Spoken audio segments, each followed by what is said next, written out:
वगैरे राहणारा पिंपरी गावात.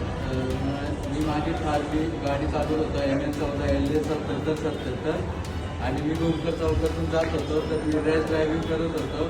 फुटपाथवरून गाडी चालवली तर मला वाकड पोलीस स्टेशनवरून फोन आला आणि चांगली समज दिली आणि वाहतुकीचे नियम हे तुम्ही पण पाळा.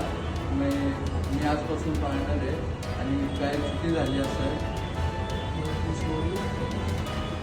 त्याबद्दल सॉरी. आणि माझ्या इंस्टाग्रामला ती व्हायरल व्हिडिओ टाकली. माझ्या मित्रासोबत होतो व्हिडिओ काढला आणि इथून पुढं कधी चुकी करणार नाही.